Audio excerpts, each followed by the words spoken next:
12ଟା ବାଜିଲାଣି ମଣ୍ଡିରୁ କିଣା ଧାନ ଗଜା ହେବାକୁ ବସିଲାଣି।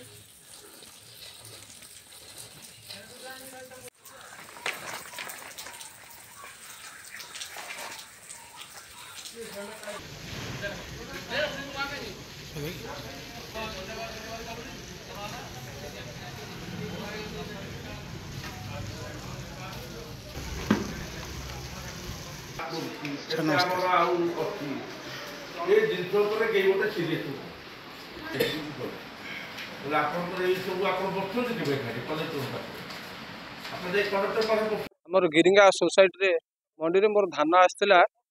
71 क्विंटाल 24 केजी धान आसला। मोर आरंभ डेट थिला फेब्रुआरी 22 थिला आ तार शेष तारीख थिला गत काली 23 मार्च रे थिला। मंडी की मो गला बेले मते से माने स्कान करिया पे डाकिले मु जतले स्कान कली मते रसीदरा देले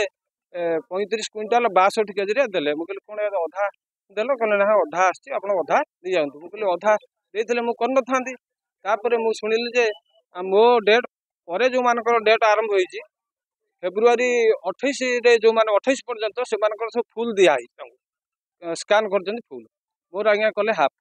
आ मु धान मंडी दे देजे मिलर भी डाकिचंती तांको कथा से सुनले नहीं से मेसेज भी पठेइचंती पाखक स्पेसिफिक जनक ना पठेइचंती मो बड़ भाई ना आ सी किंतु शुणिले नहीं मुझे स्कान करके आसती मोर आउ जो 35 क्विंटाल 62 केजी धानटा पाइबी कौन करी सब्सिडी पड़ोची आम धान एपर्यंत नेउना गवर्नमेंट एपर्यंत नेउना आमको टोकन आमर आसिक फेल हवा बसला बहुत टोकन आम सोसाइटी एपर्यंत पड़ी रही आम तेणु सप्लेटर ऑफिस की आसीचु सार मु देखा करूँ आमको जदि से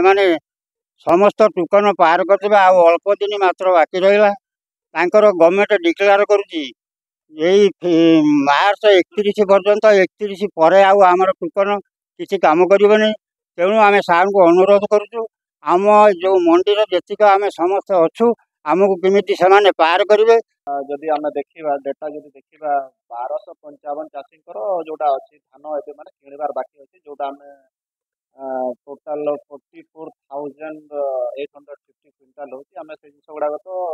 टोकन आसिले किणा जोटा बाकी भी रही आमर एक्चुअली जहाँ टार्गेट था आम गवर्नमेंट टार्गेट था आम डिस्ट्रिक्ट होता 20 lakh quintal last sorry 17 lakh quintal था वर्ष कितु 20 लाख क्विंटाल किणा है तो किंतु एबे आम गवर्नमेंट को लेखिकी दौचु जदि किसी रही जाइए से टाइप तो केमती आमर 2-4 दिन भर जो सुविधा हो पार आम अलरेडी डिस्कसन हो गोटे आम गोटे रिपोर्ट भी बाहर कर रिपोर्ट बाहर कर डिस्ट्रिक्ट को जनइबू रिक्वेस्ट कर मार्च 31 तारीख दिन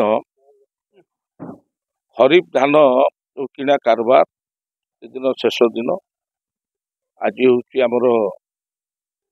24 तारीख आ मात्र 6 दिन समय रहा ये 6 दिन भितर किभली भाव जो आमर आनंदपुर सब डिविजन 1255 जन चाषी धान बिकापी अच्छी 40टा मंडी रे एवं धानर परिमाण हूँ 44,850 क्विंटाल धान किणवा अच्छी 3टाक ब्लॉक ये समस्त चाषी धान आसंता 31 तारीख मार्च सुधा